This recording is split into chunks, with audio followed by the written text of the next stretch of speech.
Hello, sports fans. As you can tell by the backdrop, I am back. And this is a drop. It's not really a backdrop, it's the backyard of my father in law's house. And I live in an apartment that's off to the side of the house. So, yeah, it's the place you always see me. And I just got back yesterday from my tour of Finland. I crossed the. Did I cross the Atlantic? I guess we went over the North Pole. Anyway, came back from France yesterday, 11 hours on an airplane. That was a load of fun. And now here I am. So I just thought I'd give you like a quick tour wrap up. I don't know if that's interesting, but here goes. I started off the tour in Finland, and the first thing I did in Finland was I did a talk at a bar called Kuola, I think it was called. Means school in Finnish, because it used to be a school. And my friend Essie interviewed me, and I did this kind of talk, and that was nice. And I saw some people that I'd seen before at some of my talks. Saw some new people who read my books in Finnish and English, nice stuff. Then I did a retreat at a retreat center in Lammi, which I think is not called Lammi anymore, but it's way out in the outskirts of somewhere Finland. It seems to take a couple hours to get there from wherever we start. If we start from Helsinki, it started. If we start from Turku, it takes 3 hours. It's way out in the middle of the Finnish countryside.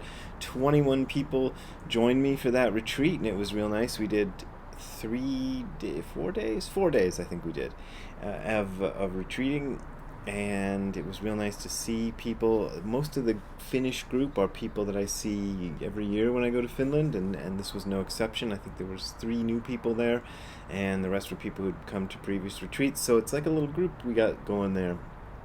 And then the next thing I did was fly from Finland, from Helsinki, Finland, to Munich, Germany, München, and then from München got in a car on the Autobahn driven by my friend Annette, and went to Benediktushof, which is a retreat center also in the middle of nowhere. It's kind of near the city of Würzburg, but it's not really that close to Würzburg because it takes you like half an hour to get to Würzburg.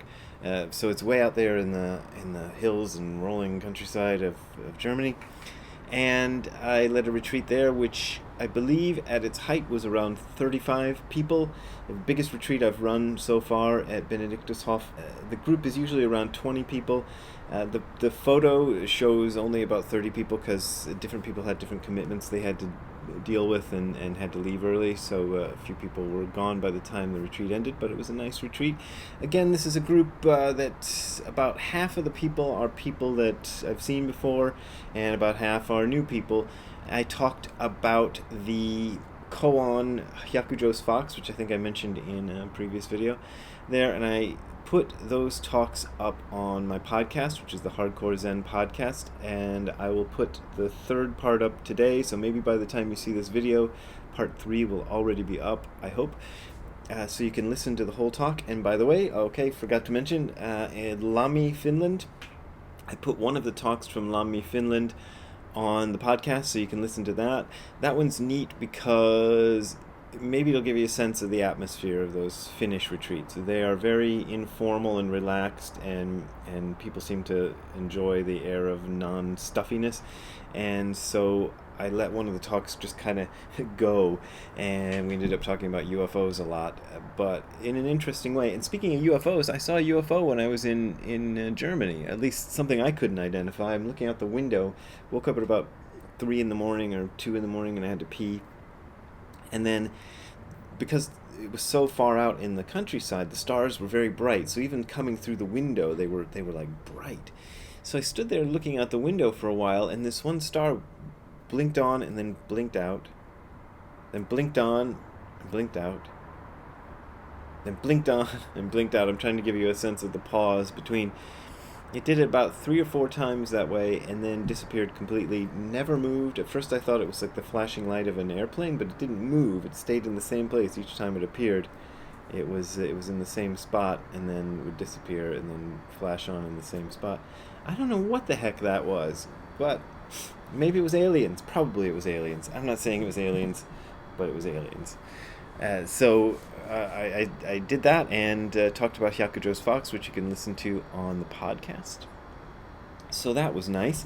And also while I was in Germany, I stopped at a record store and got this real nice shape. This is the German edition of Kiss Alive. And you can tell the two big differences are the Kiss logo, which in Germany has to be changed because the original Kiss logo looks too much like the SS logo. But also the cover is much darker because this is done in the days before Photoshop existed. So I don't know what process they used. They probably had to run it through the processor several times, and the picture just ended up getting darker each time. So whereas the picture on the American cover is very bright, this one's very dark, and it kind of enhances it in a way. It makes it kind of look a little bit more spooky. And they even changed on the back, the kids holding up the Kiss poster that they made. They even changed the logo on that one, so that's kind of neat. And then they got the pictures of the first several Kiss albums. Oops, can you see that? Okay, I gotta go over here. Yeah, with the Kiss logo. Pretty neat.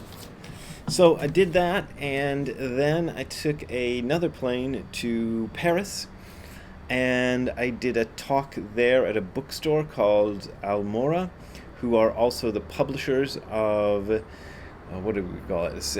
I forget what it's called in French, but Sit Down and Shut Up. And I was hosted by Editions L'Original, who were the publishers of my other book, Letters to a Dead Friend About Zen. So they both came out really close together in France, and so I did a talk about both of those books, and they recorded that. I didn't record it, but the bookstore apparently recorded it, and if I can get a hold of that recording, I'll put that up on the podcast for you to listen to, but they haven't sent it to me yet. We'll see. And I also visited a pagoda that was like a kind of a pan-Buddhist pagoda that they have in Paris, representing kind of all forms of Buddhism, and apparently it was during the World's Fair of 1970 or something, it was the African pavilion, but they made it the Buddhist pagoda, so that was kind of neat to see. My friend Michel Proul, who translated Sit Down and Shut Up, was there with me, and also Guillaume, who translated Letters to a Dead Friend About Zen, was there with me, so it was neat to meet both of those people.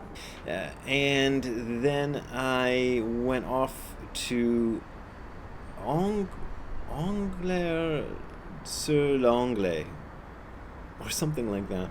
It was this town way out in the middle of BF, France, also in the remote countryside, and it's where this guy named Gilles Farcet, who is a teacher in the Advaita Vedanta tradition, he set up he doesn't like to call it an ashram, he set up a little spiritual community out there where a bunch of people sort of all bought houses in the similar community, and they gather, several times a week to have talks and discussions and do practice. Sadhana is what they call it.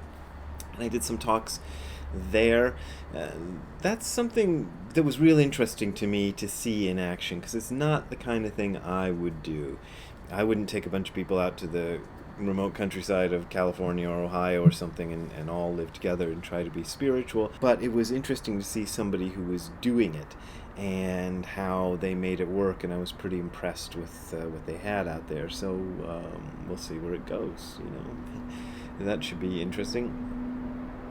So while I was in France, I picked up some other records. I picked up a bunch of these space oddities. It's actually French library music. I don't know if you guys, you're not like music people probably watching this video channel, but library music is this kind of thing. It's music that people produce for radio and television shows and background music and things like that, and sometimes they just produce it kind of at random, not knowing where it's going to be used, and some of it's quite interesting when you gather it up, and this is all stuff that's sort of psychedelic synthesizer-y stuff, pretty interesting music. So I got like a few volumes of this set, which is pretty neat.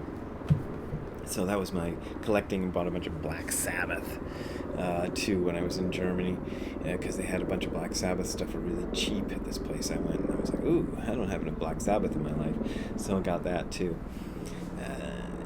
So what can I say about my tour? Was it a success? I don't know. I never think in terms of success, really.